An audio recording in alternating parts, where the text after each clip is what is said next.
Hey guys, it's Sarah and today is Booklist Thursday. This is a video series I do with my friend Lindsay over at Lindsay's Little Library, and every Thursday we bring you some sort of list or fun topic that we want to talk about for the week, and this week we're going to talk about atmospheric books. So these are books that when we read them we could easily picture where this was taking place. We could easily picture the scenes in our head because the way that they were written and the way that things were described, we could just see ourselves there. The first one, Pretty Girls by Karen Slaughter. This book, I can still picture scenes in my head in this book. There is one specific scene that takes place in a garage, and I can easily picture it still. And I read this more than 2 years ago. I don't want to picture it because it was not a pretty scene, but I can still picture it. Oh my gosh, this book. This is definitely a book that is written very graphically. So it's brutal, it's graphic, and I could easily picture everything that was happening, even though I didn't really want to, but I kind of did because I loved it. So yeah, this one's very, very atmospheric in that sense, in that I could see everything unfolding in front of my eyes, literally. And yeah. The next one is The Girl Who Drank the Moon by Kelly Barnhill.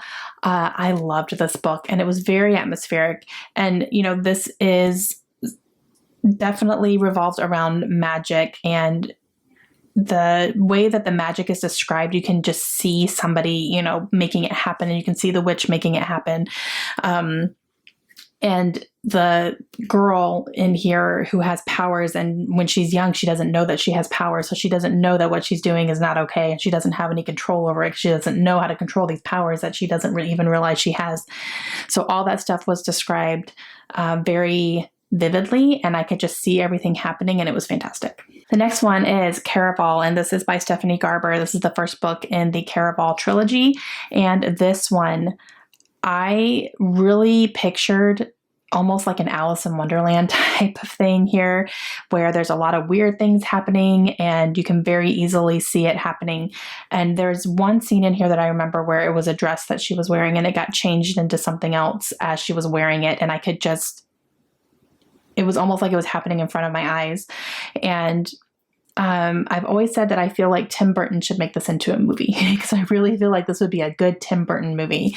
The way that, you know, everything in here is described and the things that were happening and all the magic, and yeah, so I'm very atmospheric on this one.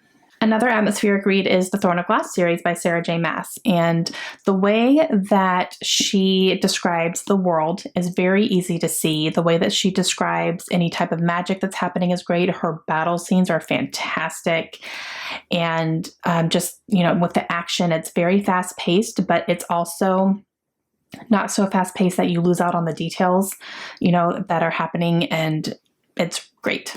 And then my last one here is Strange the Dreamer by Laini Taylor.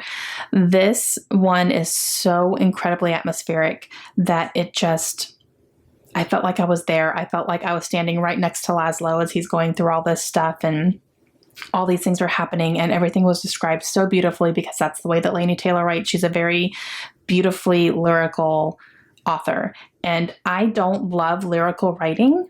I tend to get lost in it sometimes. I've had issues with other authors who write like that, and I just couldn't get into their books because I couldn't follow it very well. But the way she does it just works for me somehow, and I absolutely loved this book and the sequel as well. So it's very beautiful, and just the way that she writes the dream sequences in here were so gorgeous, and I can still remember them vividly. Okay guys, so those are 5 books that have stood out to me over time. These are all books that I have read a while ago, and I can still remember certain scenes or characters or, you know, sequence of events that are happening just because they were written in a way that just really took me into the books like that. So make sure you go check out Lindsay's channel today and see which books caught her attention and that stuck with her for the long haul. And then let me know your answers down below too. Which books do you remember reading and you just remember being able to physically put yourself there? I want to know that as well. And I will see you guys again soon. Hope you have a good day. Bye.